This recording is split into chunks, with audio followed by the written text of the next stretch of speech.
They're still upset about that, and now they're making their way this season. You said he closes games. When you have an offense that's as high-powered as the Bills have, it's important to have a guy like this because the team's going to be trailing. They're going to be dropping back to pass. Von Miller's going to be coming off the edge. And it doesn't seem like they're going to be able to stop what Stefon Diggs is doing. He's doing genuine dances in the end zone, and I guarantee you that game started at 7, and it was over by 9 o'clock. You know what I'm talking about. I know what you're talking about, dude. Paige and you. Yeah, I'll pretend I do too. Here's the question. So I was looking at next week's matchups. The Bills, short week, right? They play Monday night. Now they go on the road to play the Dolphins, who are red hot and probably feeling awfully good after that big performance. And it's going to be, 100 degrees with 1,000% humidity and all that kind of stuff. Do the Bills go down there and make quick work of them? That's an interesting question to me. I think they do. And what Dominique just said is really, really important, right? Because the Ravens couldn't close the game. The Ravens did have a big lead on the Dolphins, right? The Browns had a lead on the Jets. The Raiders had a lead. We're living in a time when the offenses are so explosive and can score so quickly that the ability to stave off the comeback before it starts is massive. And the Bills not only have Von Miller, but they're deep up front. They can rotate those guys through so they're not exhausted in the fourth quarter. There's a lot to love. I'm trying to find someone who maybe can play with them. They will play Kansas City. I want to say the game is October 16th. That's a good matchup. I think the Miami game could be tough because the weakness on that defense is the corners, and the strength of that Miami offense is those receivers. It's going to be hot as hell down there. It's going to be a tough game for them to play in that condition. I just did it. I thought of the question. Yes. I'm channeling my inner Monday Dan. Can they go 17-0? Can the Bills go 17-0? Can they go? Are they perfect? Can anybody beat them? Come on, Saturday. No, they can't. You were on a team that should have been perfect. Yeah, they won't. They're on fire right now. I know Bill Polian did. He still crushes me today. Just think about it. We should have gone undefeated. Yes, but no, they will not. No undefeated. No. Do I have? I'm going to say no, but I'm going to answer your question about the difference between last year and this year for the Bills. It's Von Miller. Von Miller is the Tom Brady of defensive ends. Yeah. He is the reason that this team is playing at such a high level. He is the Super Bowl whisperer, and I think he deserves that credit because not everything that he does shows up on the stat sheet. Right. He didn't have any sacks last night, but you saw him impacting plays. Yeah. And I think Von Miller and the addition of Stefon Diggs has Josh Allen rising to the last night between ESPN and ABC, you saw a Super Bowl preview of the Eagles on one side, the Bills on the other. We've shown you those two so far this hour. Throwing it to him. Good catch, Kumi. Then let's find someone whose name you know. How about Stefon Diggs? Oh, he's that bad man on the receiving core. That was a really good play by Josh Allen, recognizing the breakdown and coverage immediately and throwing across his body. 17-7 now, third quarter. Jeff, how about this throw? Look at this. Dialed up. Yee! I mean, my word. First of all, the DB almost on his butt. Watch him right here. No. I mean, look, hey, just start jogging, bro. Don't try to just start jogging. If you don't got smoke, just pull on. On the sideline. Bills up 24-7, then Ryan Tannehill, and we got ourselves a tip drill done. Oh, yeah, we got a tip drill.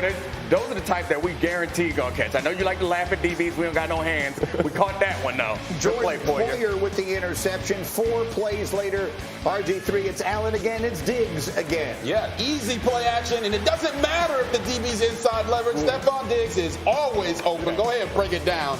Do your dance right here. Just and let him touchdown. Man, that's beautiful. It looked like it was covered, right? And then it just can't stop at 34-7. And then it's Tannehill. Here's Matt Milano saying, you know what? Our defense hasn't scored as many points as the opposition tonight, so I'm going to do that. He takes it in for the score. So Buffalo's defense scores 7. Tennessee scores 7. The Bills' offense scores the other 34. And that's the difference in the game. Josh Allen just continues to be ridiculous. All right, so including the playoffs. Yesterday was his 4th consecutive game with 4 total touchdowns. These are the only players, the ones on your screen, who've ever done that before. It's Peyton, it's Breeze, it's Marino. I know it's early in his career, but it does not seem unreasonable to say he is on a trajectory, RG3, where he could wind up being talked about with some of those all-time great quarterbacks. Oh, undoubtedly. And you look at the Bills, like they just beat they went on the road and beat the reigning Super Bowl champ. Right. Yep. Then they beat the #1 seed in the AFC last year. Yep. And they made both of them look like JV teams. Yep. Yes. Okay? So I just look at it this way. The best thing that ever happened to Josh Allen was them trading for Stefon Diggs. There you go. His impact on Josh Allen is unsurmountable. I mean, listen, in year 1 together, he helped raise Josh Allen's completion percentage 10.4% from 58% to 69.2%. Josh Allen threw for 17 more touchdowns and 1,455 more yards. this impact of a true number one wide receiver who knows how to get open, who knows and understands coverages, has had an unbelievable impact on Josh Allen. And you see the impact that it's had because Josh Allen is now playing like Superman. Look at the numbers that Diggs put up last night. 12 catches, a buck 48, and 3 touchdowns. You know what, it occurs to me, Graziano, you were here with me on the Friday morning right after their first game. And I said to you, the one question we had about Buffalo coming in, and maybe about Allen, was with the departure of the offensive guru and Josh Daboll, who's now coaching the Giants, and awfully well, it seems. You know, would he take a step backwards? And he seems to have answered that question, too. He has. But think about Buffalo. You talk about organizational success. Brian Daboll leaves to coach the Giants. He's been the offensive coordinator the first 4 years of Josh Allen's career. But Ken Dorsey had been the quarterback's coach for 3 of those years. And they elevate him to offensive coordinator. He learned under Daboll. He's got talent. He knows he and Allen have a fantastic relationship. And so there's trust there. So it's not just developing the quarterback, which they've done obviously brilliantly. They develop coaches, like the entire organization. People are going to continue to get hired from this staff. I swear one of these times Leslie Frazier is going to get a real look. I'm telling you, it'll happen.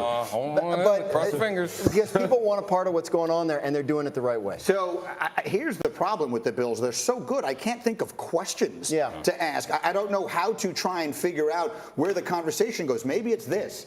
Jeff Saturday, you have that palatial estate. Your wife is here visiting today, so she's not going to like it if you bet the house and lose it. I'll tell you that right now. The Bills or the field in the AFC? All in on the Bills. All in. Listen, I picked them preseason. This team, not only is their offense, and we talk about Josh Allen and Stefon and Diggs, like all of it is deserved. Their defense and the addition of Von Miller coming over on the defense, he closes drives and he closes games. And I'm telling you, from an offensive perspective, when you have that type of player that you know when the game is on the line, he can impact it, it shakes up the entire offense. I respect the way they do, and Coach McDermott done a great job. Not only are they tough physically, they are a mentally tough football team. And they understand they gave one away last year. They're still upset about that, and now they're making their way this season. You said he closes games. When you have an offense that's as high-powered as the Bills have, it's important to have a guy like this because the team's going to be trailing. They're going to be dropping back to pass. Von Miller's going to be coming off the edge. And it doesn't seem like they're going to be able to stop what Stefon Diggs is doing. He's doing genuine dances in the end zone, and I guarantee you that game started at 7 and it was over by 9 o'clock. You know what I'm talking about. I know what you're talking about, dude. Paige and you. Yeah, I'll pretend I do too. Here's the question. So I was looking at next week's matchups. The Bills, short week, right? They play Monday night. Now they go on the road to play the Dolphins, who are red hot and probably feeling awfully good after that big performance. And it's going to be 100 degrees with 1,000% humidity and all that kind of stuff. Do the Bills go down there and make quick work of them? That's an interesting question to me. I think they do. And what Dominique just said is really, really important, right? Because the Ravens couldn't close the game. The Ravens did have a big lead on the Dolphins, right? The Browns had a lead on the Jets. The Raiders had a lead. We're living in a time when the offenses are so explosive and can score so quickly that the ability to stave off